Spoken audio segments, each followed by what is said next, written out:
Hello everyone, welcome to our new channel जिसका नाम है एग्ज़ाम टिप्स, जिस पर आप लोगों के लिए एनटीपीसी और ग्रुप डी से रिलेटेड इम्पॉर्टेंट टॉपिक के वीडियो अपलोड किए जाते हैं। जैसे कि आज की इस वीडियो में हम सामान्य ज्ञान से रिलेटेड टॉप 30 इम्पॉर्टेंट क्वेश्चन को डिस्कस करने वाले हैं वन लाइनर फॉर्मेट में।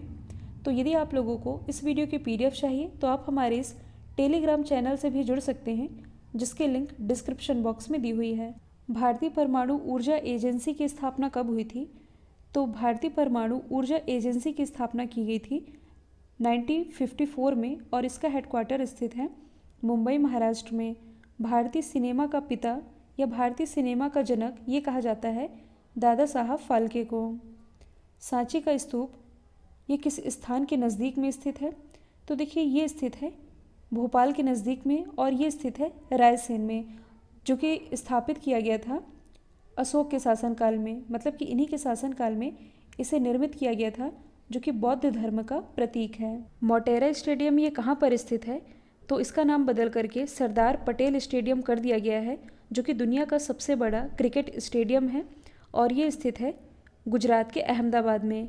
अहमदाबाद ये किस नदी के किनारे बसा हुआ है? साबरमती नदी के किनारे।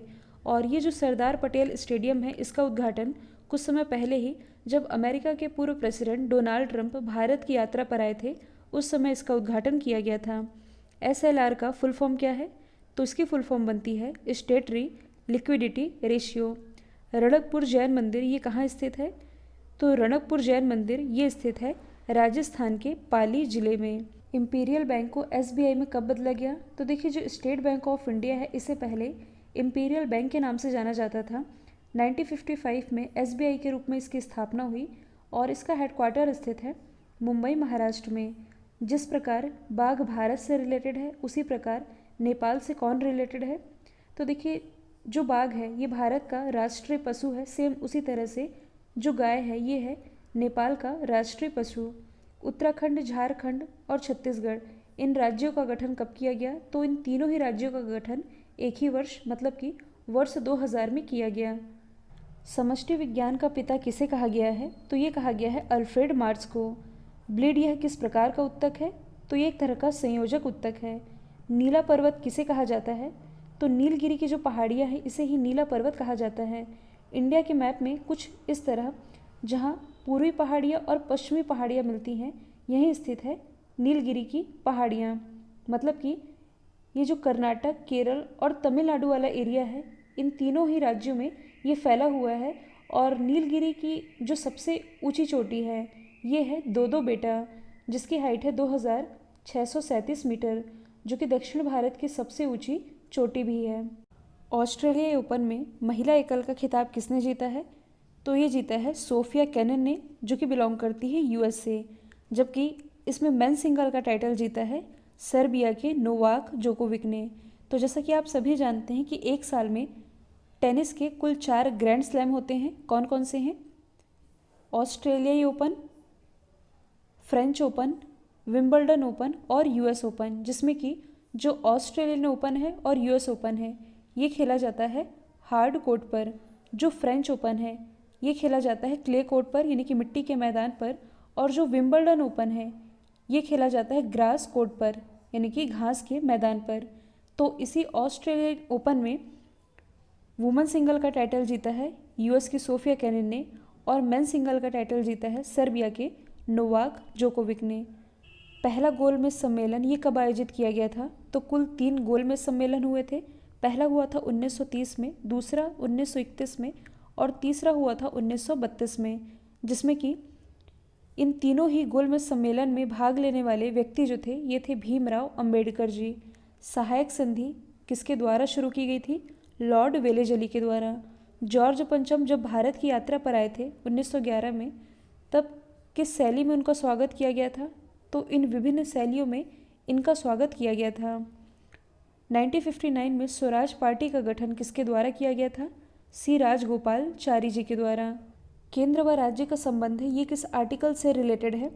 तो ये रिलेटेड है आर्टिकल 263 से। तेल दीपक ये किस सिद्धांत पर कार्य करता है? तो ये केसिकत्व के सिद्धांत पर कार्य करता है। माई एक्सपेरिमेंट विथ ट्रुथ यानी कि सत्य के साथ मेरे प्रयोग, ये किसके द्वारा लिखी गई किताब है? तो इसे लिखा गया है महात्मा गांधी जी के द्वारा। लखनऊ समझौता ये कब हुआ था? तो लखनऊ समझौता ये हुआ था 1916 में, और इसी लखनऊ समझौते के दौरान जो कांग्रेस, जो कि पहले दो भागों में बट गई थी, नरम दल और गरम दल, ये फिर से इस समझौते के दौरान मिल गई। निकट दृष्टि दोष ये किसे कहते हैं? तो देखिए, निकट दृष्टि दोष तो ये है कि जिसमें कि पास की वस्तुएं तो साफ दिखाई देती हैं लेकिन दूर की वस्तुएं साफ नहीं दिखाई देती, इसे ही कहा जाता है मायोपिया।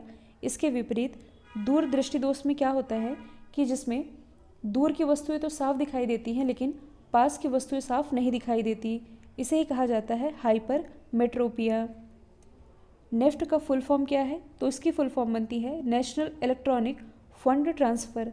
एग्ज़ाम में पूछा गया क्वेश्चन है। प्लासी का युद्ध कब हुआ था?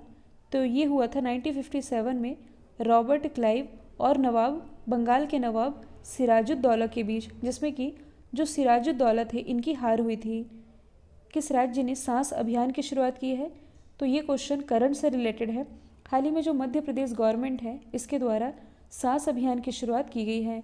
और क्यों की गई है? तो निमोनिया के कारण जो शिशुओं की मौत होती है, तो शिशु मृत्यु दर को कम करने के लिए। अब यहाँ सांस की फुल फॉर्म बनती है social awareness and action to Nutrilite pneumonia successfully.